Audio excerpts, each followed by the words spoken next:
So it's that time of year again Oh, yeah. where everyone's all gung-ho about, Totally. like setting these big goals. Big goals, yeah. But we're all pretty familiar with how that usually goes, right? Yeah. It's like all those resolutions, all those big plans. Best of intentions. Best of intentions, they kind of fizzle out.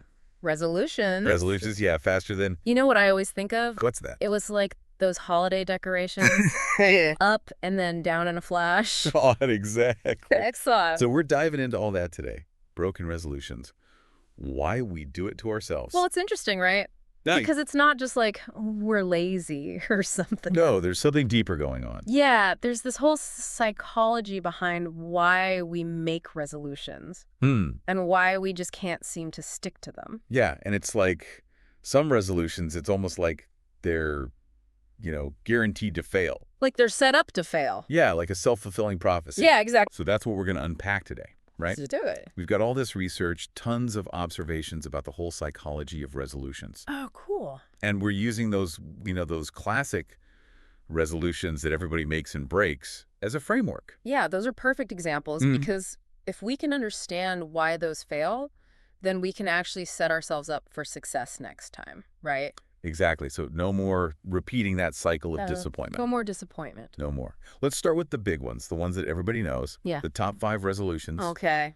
Exercise more, eat healthier, save money. Yes. Learn a new skill, quit a bad habit. Oh, yeah. Right? I mean, we've all been there, haven't we? I think everyone has at least tried one of these Right. at some point. It's that classic thing, It is. It's like a universal experience. Starting strong and then... Life happens. Yeah, life happens. It really does. So what's the deal with that? Well, researchers actually have some insights into why that initial motivation fizzles out. Okay, interesting. Like, take the exercise more resolution. The classic. The classic, right? We hit the gym on January 2nd.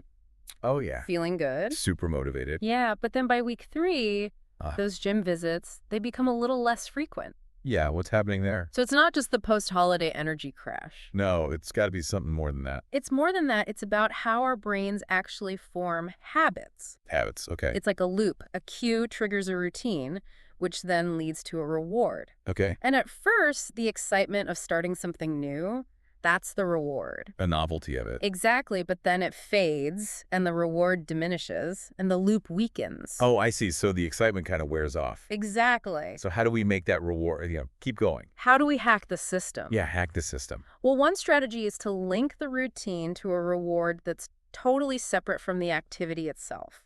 Okay, like what? Like, maybe you only let yourself have your favorite fancy coffee after a workout. Oh, that's a good one. So it's like training your brain. Yeah, to associate the workout with something good. Yeah, rewiring those reward pathways. I like it.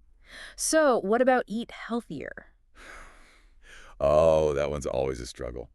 It is. It's like willpower versus, craving. cravings, exactly. Yeah, and willpower, it's not unlimited. Right. You only have so much. Exactly. The more we use it, It gets depleted. and then temptation wins. Ugh, yeah. And that's why eat healthier is so hard. It's just too vague. Yeah, it's overwhelming, right? It is. Where do you even start? Exactly. So instead of relying on willpower, we need systems. The system. Systems that take the willpower out of the equation. Okay, I like this. Give me some examples. Okay, think meal prepping. Okay, yeah. So you have healthy meals ready to go. No more last-minute decisions. Exactly. Or get rid of all the tempting snacks in your house. Out of sight, out of mind, right? Exactly. Yeah. Or make your environment work for you so that healthy choices are the easiest choices. Oh, I see. So like having fruit out on the counter instead of cookies. Cookies, yeah. Exactly. Okay, so setting yourself up for success. Yes. Make the healthy choice the easy choice. I like that. The path of least resistance. Yes, exactly. So that applies to saving money too, right? Absolutely. Instead of just trying harder to save money, automate it. Automate it. Okay. So part of your income goes directly into savings. Oh, so you don't even have to think about it. You don't even see it. That's brilliant. Right. So it seems like for all of these, it's really about planning. Planning is key. Yeah, and creating systems that support your goals.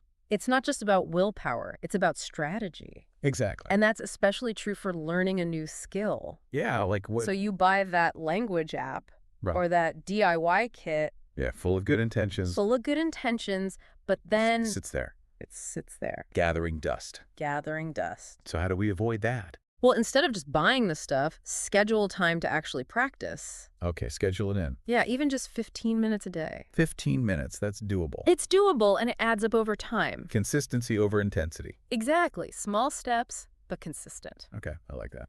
And that brings us to the toughest one. Ooh, which one is that? Quitting a bad habit. Yes. The ultimate challenge. It can feel that way.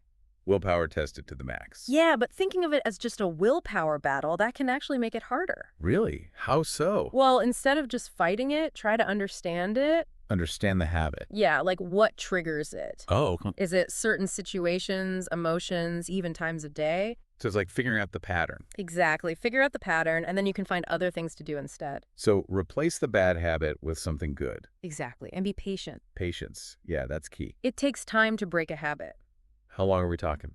Well, research says it takes about 66 days on average to form a new habit. Wow, 66 days? That's a while. It is, but it shows you that change takes time. It's a process, not a quick fix. Exactly. I like that. It's a good reminder. And that's maybe the biggest takeaway from all of this. What's that? It's not about being perfect right away. It's about making progress over time. Yeah, it's the journey, not just the destination. Exactly. So resolutions aren't about starting over, they're about starting smarter. Starting smarter. Right, it's about creating systems that help you get where you want to go. Systems, not just willpower. Yeah, and that's a resolution I think we can all get behind. A resolution worth keeping. Absolutely. Absolutely. Thanks for breaking that all down for us. No problem. Happy to be here. All right, and to all our listeners out there, think about this.